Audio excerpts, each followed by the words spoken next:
So, we are discussing optical couplers, coupling of waves. The last time we were seeing that how optical fiber couplers, the mechanism, the principle, how they split light and several other application. In this occasion, we will continue the application of fiber fused fiber coupler, and then we will continue with grating and prism couplers. These are all very competing technologies used for coupling between waveguides, coupling of light between waveguides. Okay, so, fiber coupler devices, fused fiber coupler, which is mostly in telecommunication application. They are used as beam splitters and combiners, 3dB couplers, tap and access couplers, tree couplers, then wavelength division multiplexer, demultiplexer, wavelength interleaver, fiber loop, mirror. So, let us start with this 3dB coupler, that if you have an input light Pi, then this will be split into two parts Pc this and Pt, but this splitting ratio is a function of the length of interaction over which these two fibers, the modes of the two fibers interact, and also a function of the wavelength of the light which is used for splitting. So, you can see that as a function of interaction length, which is a sine square cosine square function, initially the power is all restricted into the throughput port, transmitted port.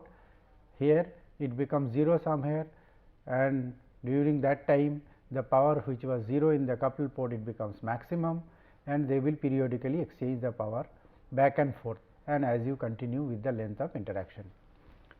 So, you can see that if I want to make a 3dB coupler, we will have to stop and make the interaction length L1 such that the power is just 50-50.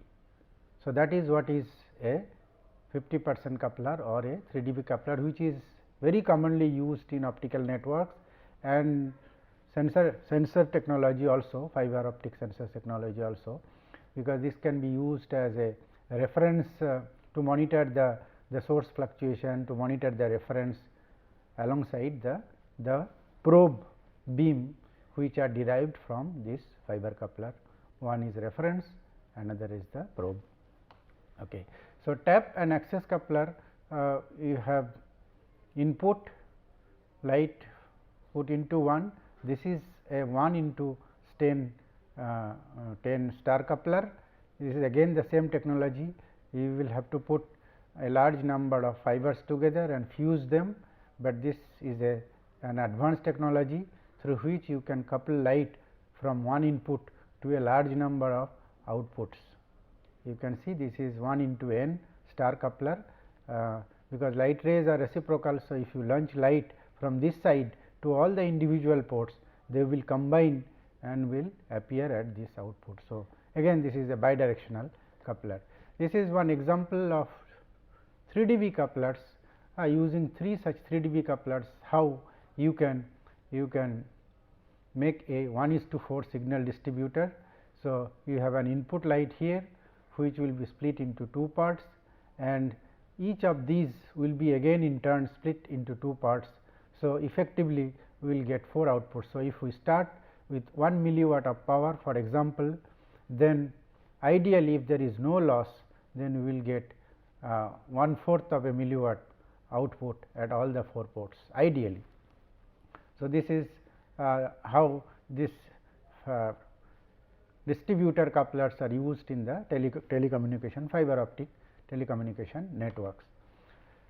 Now, there is another very promising application of this WDM coupler, where you have a fiber coupler in which if you inject two wavelengths, lambda 1 representing this pink color, then lambda 2 which is represented by this green color, both of them are injected into this fiber coupler, and interestingly this coupler can be made in such a way that only lambda 1 is coming out here, and this green light lambda 2 is, these are only the examples of green and pink color.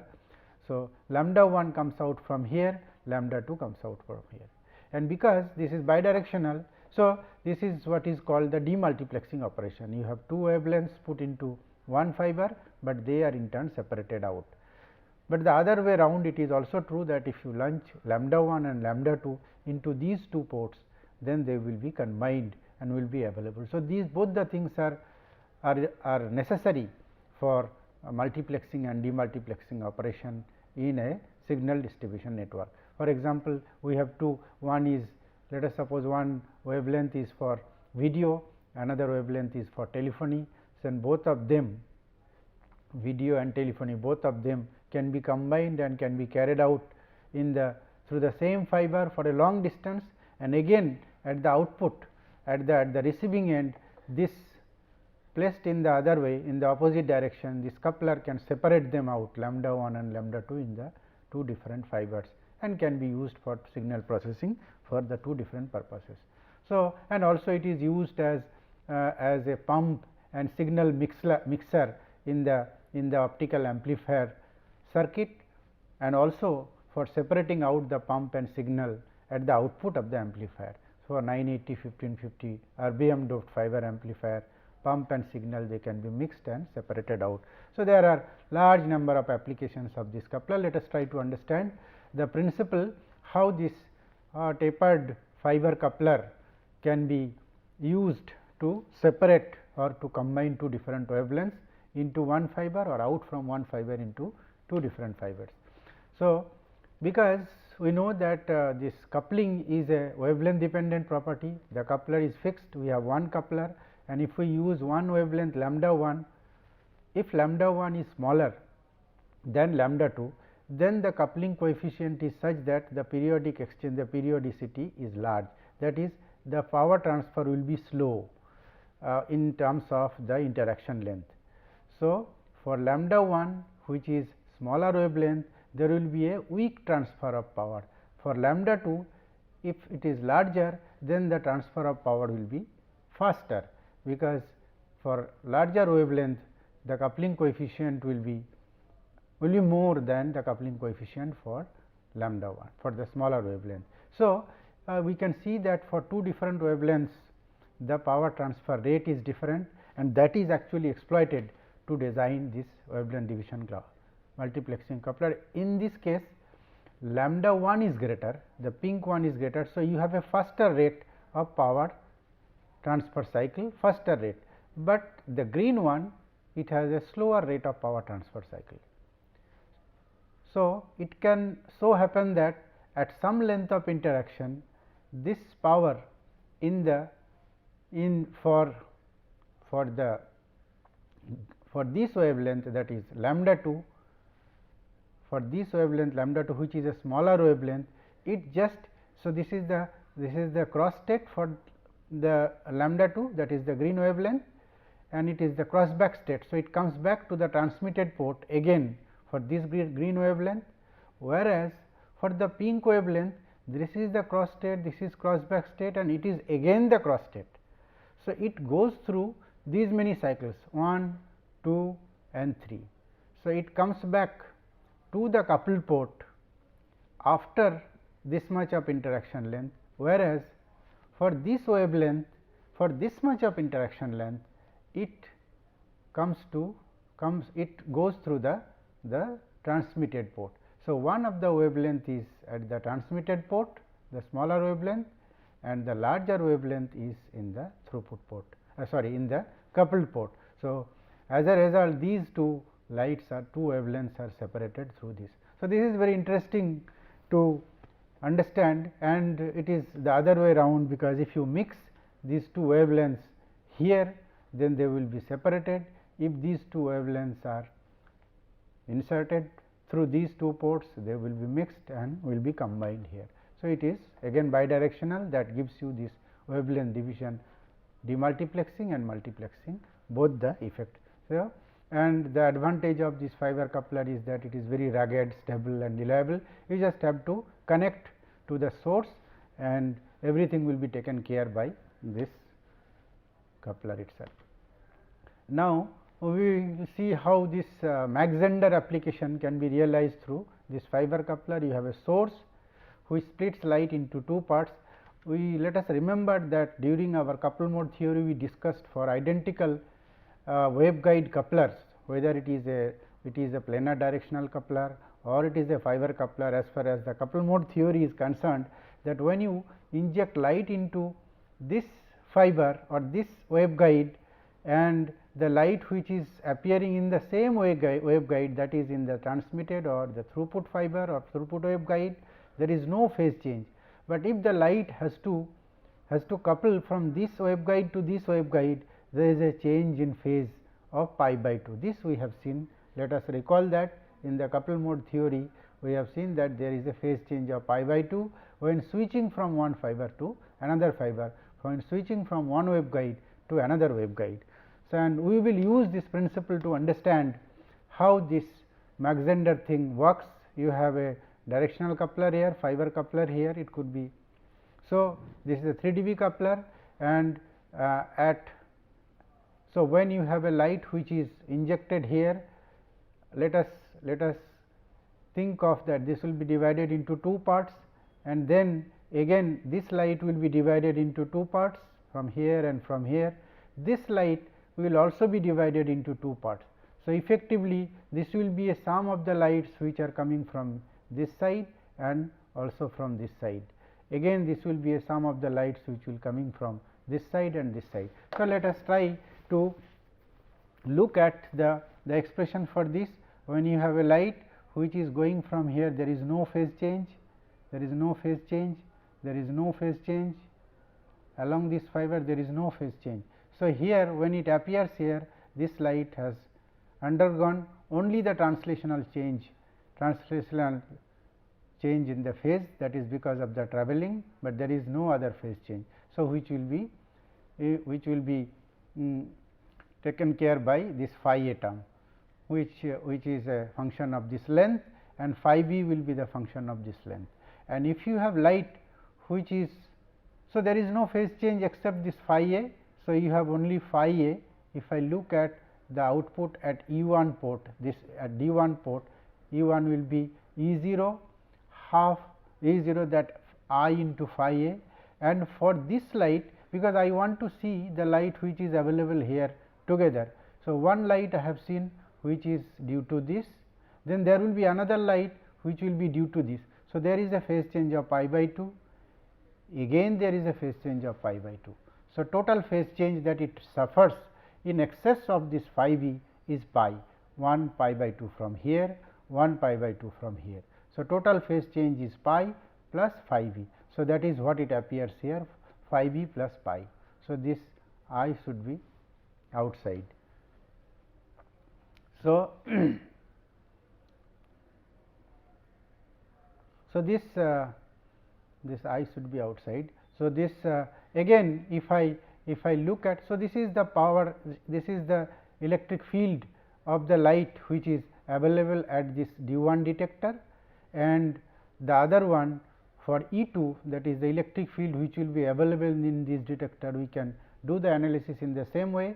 If you inject light here, there will be no phase change here, but there will be a phase change here. So, in excess of phi a, there will be a phase change of pi by 2 here.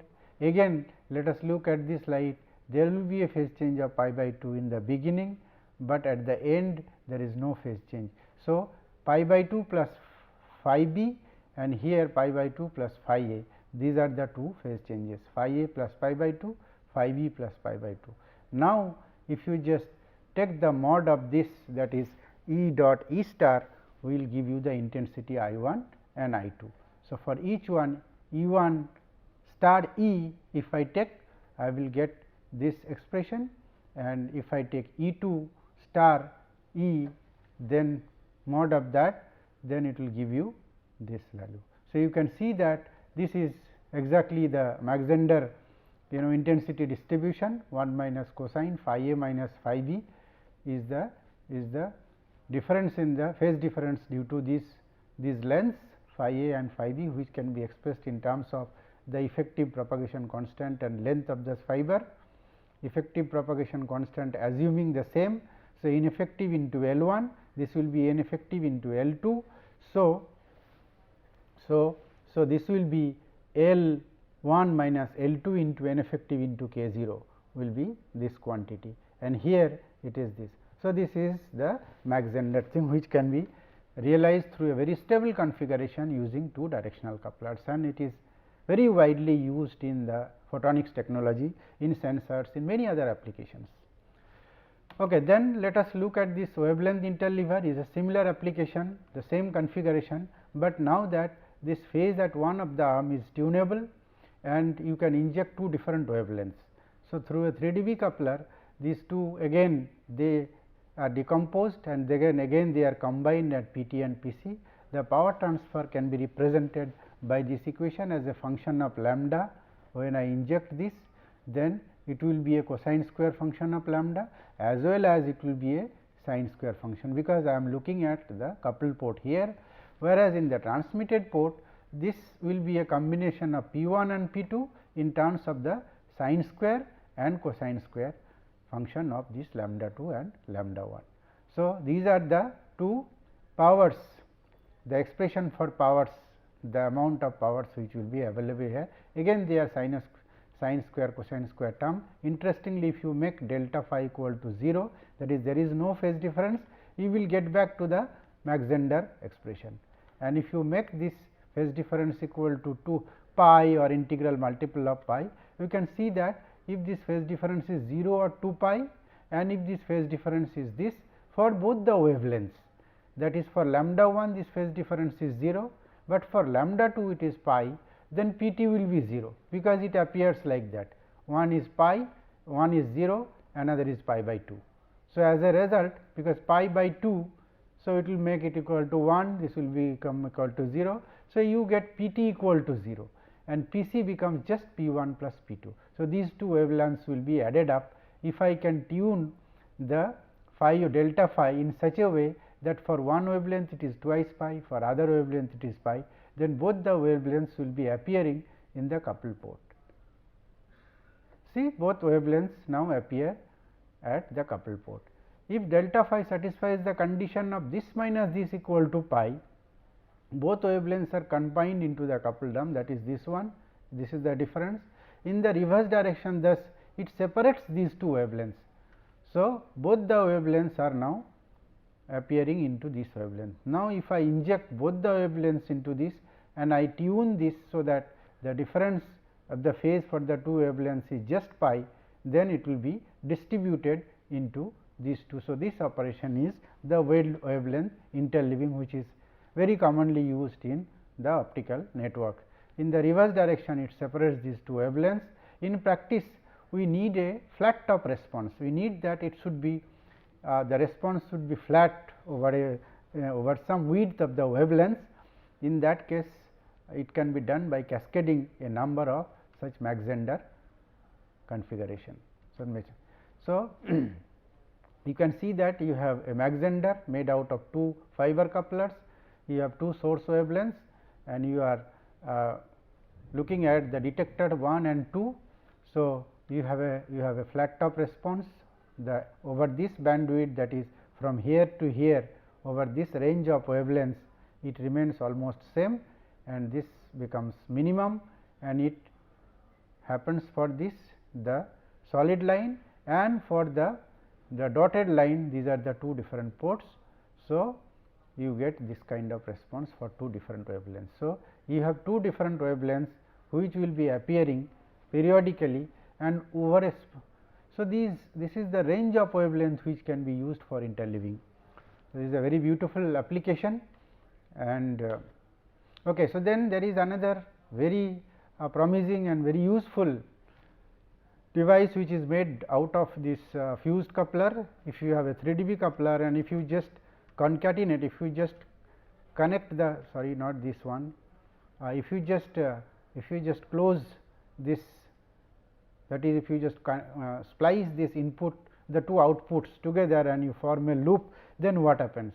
Let us look at the principle, then it will be very interesting to understand. Let us suppose that you have, this is the input port.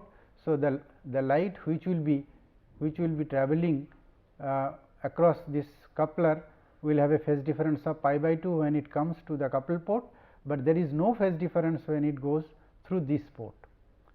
Now, this light, so there is let us restrict to one wave, that is clockwise.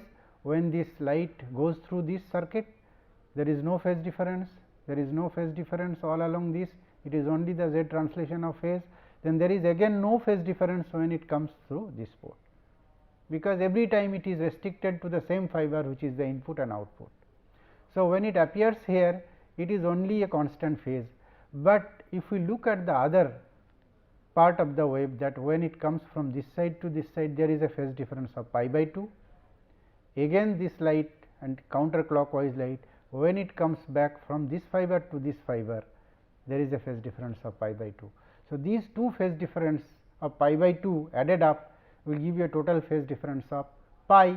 So, this will have a phase difference of pi which extra when we compare the light which is travelling in the clockwise. So, clockwise light will have a phase difference which is, let us suppose, phi 0, then the counterclockwise light will have a phase difference which is phi 0 plus pi. So, now these two waves, when they appear, they are out of phase.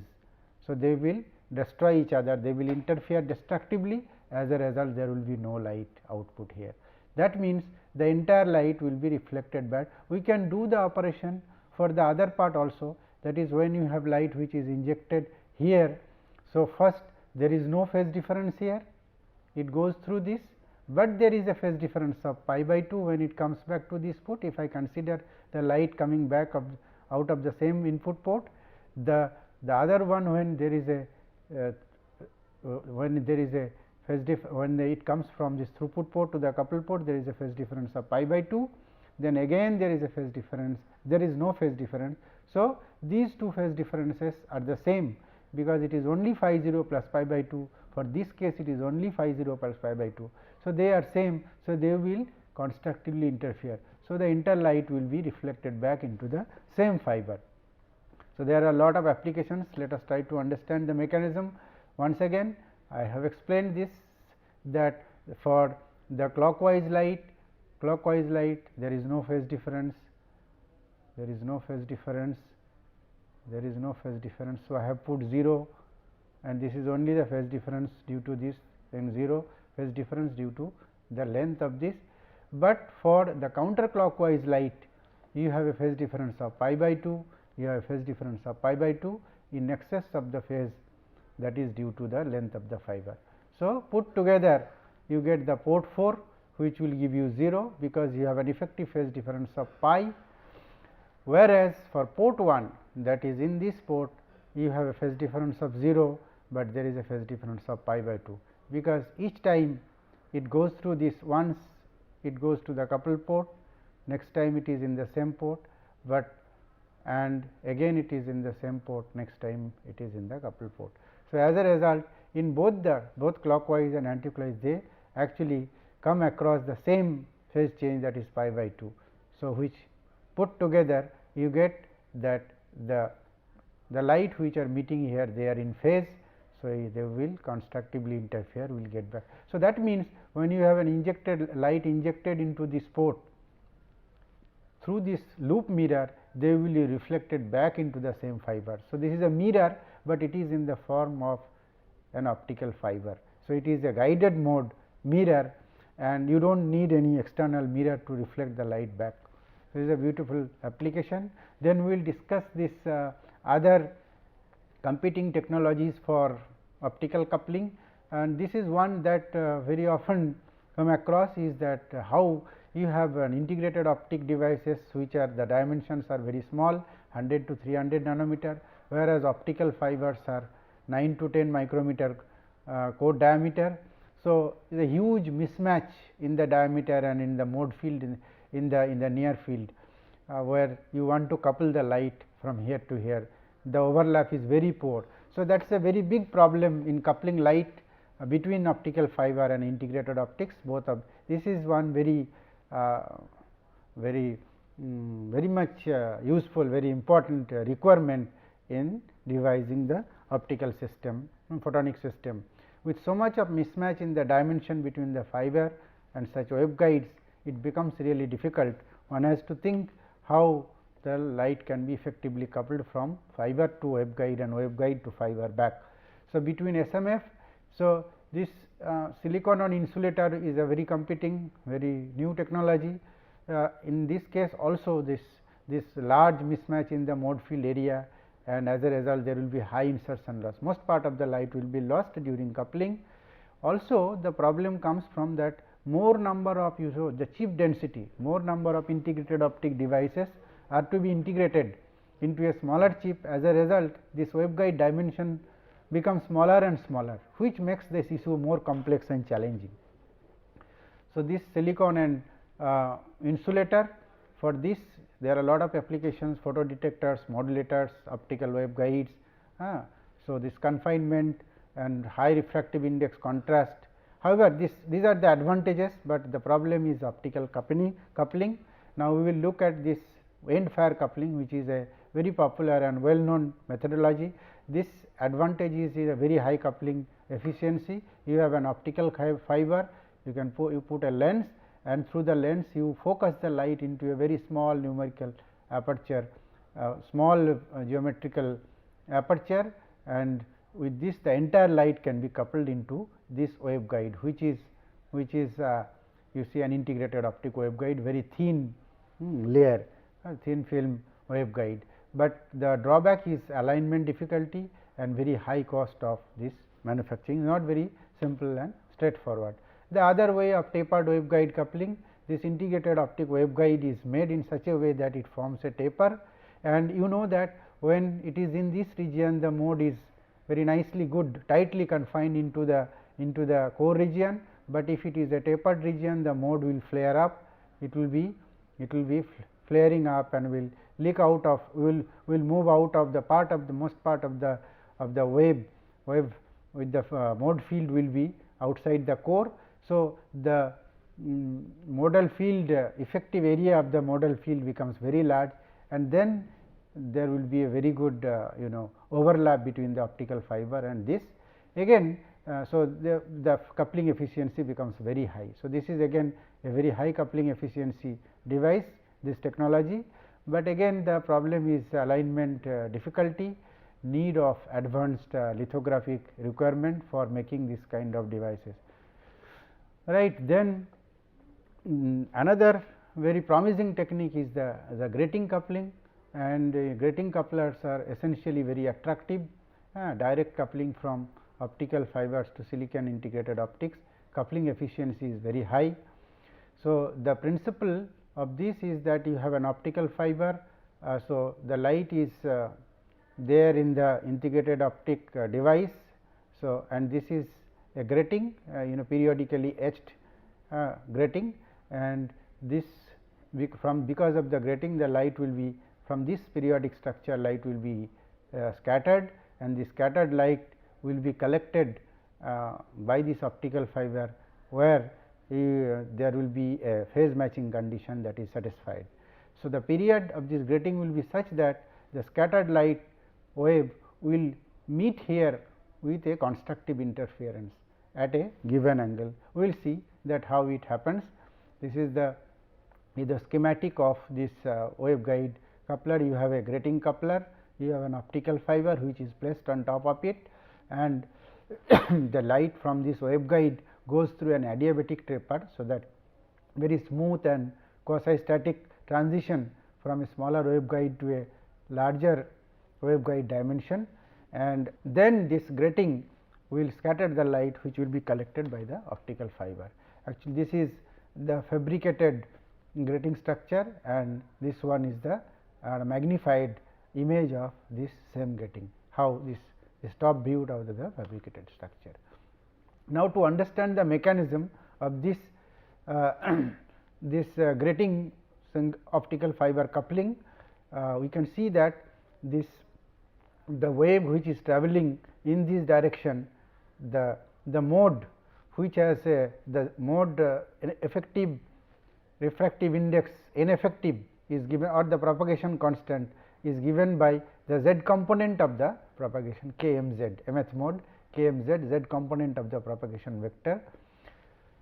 And for the light which will be scattering from this surface, the wave which goes out from here and the wave which goes out from here, effectively they should be in the same phase along this line. So, this is the extra path which the wave has travelled, whereas the wave which has travelled from within the waveguide from this point to this point, this is the extra path.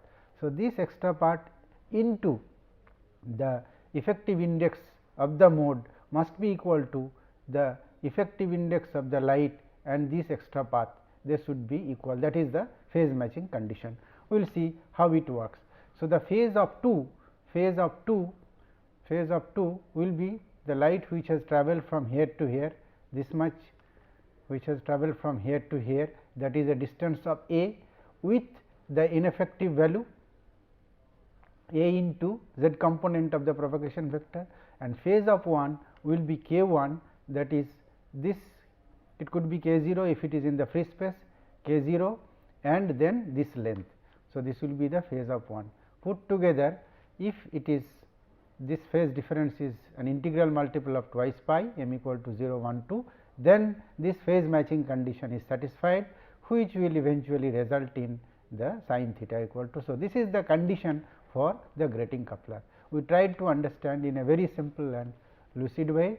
These are the simulation results for different h period of the grating, and you look at the coupling efficiency. So, this is how it periodically goes to 0 and it becomes maximum. So, this is a beautiful signature of this grating coupling. So, this is a test device, you have to launch light from this fiber, then it is coupled into this waveguide, again the light is available from this. With this you can actually characterize the device, how much is the coupling in, how much is the coupling out, and so on. So, these are the typical dimensions, about 12 micrometer, this is about 2 micrometer, this length is about 600 micrometer, this length, this tapered length is about. So, these are the typical numbers which are used for fabricating practical grating coupler, waveguide grating couplers, and this is the coupling efficiency. This is all experimental. So, with the etching depth, how you can see that you can optimize the depth of etching to get the best coupling efficiency for a given system with the given conditions. So, this is coupling efficiency for different period of at different angles, changing angle how. So, these are the different parameters that you have to characterize for optimizing the performance of the grating. Then prism coupler, in the case of a prism coupler, you want to couple light into this waveguide. So, you have a light, you have to use a prism whose refractive index is higher than the refractive index of the waveguide. So, this NP is greater than NF, film refractive index, P prism refractive index, typically 1.7, 1.6, this is 1.45. Now, the light which hits the surface will be evanescently available here, and then this evanescent wave, because there this gap is very small, this evanescent wave hits the second structure, which is another waveguide structure. As a result, because it finds another waveguide where it gets guided. This is also called the frustrated total internal reflection. You look at this principle, that this is the wave which is travelling, the wave which is guided in this structure whose propagation constant is beta. This beta has to be matched for both of them. Now, if the wave is reflected back and forth with this angle, then the z component of this wave will be beta. So, that is NF into k 0, the z component of this will be this into sin theta, because this is cosine theta f. So, you have to take the component along this direction, which will be NF k 0 sin theta, that must be equal to beta. And for this wave which is travelling along this direction, the z component, that is the tangential component along this, the component of this, because this is theta. So, the theta, so this component will be again sin theta. So, NP k 0 sin theta, that must be equal to beta. It is very clear from this picture. You have a wave which is travelling in this direction, theta p is this direction. So, the sin component of this k 0 of this NP k 0 will be this, which has to be equal to beta. Similarly, NF K0, which is a wave which is travelling in this, the z component of this will be equal to beta. So, that gives you the condition that beta must be equal to NP K0 sin theta p, which is equal to NF K0 sin theta f. So, that defines the phase matching condition for the coupling of the wave from the prism to this, and you can have maximum transfer of power from this free space light through the prism into the waveguide, and in the same way you can take the light out from the waveguide by using a prism. This is called prism coupling and decoupling technique. So, the technique once again, that this I just have mentioned that this is the phase matching z component of the wave of this mode, z component of this will be given by k 1 z for this, and the z component of this wave will be given by this k z prism. So, they have to be equal, z component of this wave and z component of this wave, this will be actually beta and this will be in terms of this theta p and n p. So, if we put these two things together, you get this is like a beam splitter. You have a wave which is coming here, then there is an evanescent wave outside, part of the wave is reflected. This evanescent wave now gets coupled into the second waveguide. So, this is how it works. So, you have a standing wave pattern in the prism at this point, whereas you have an evanescently decaying field in the air gap, and this is again oscillatory because it is a waveguide and there is a coupling between these two.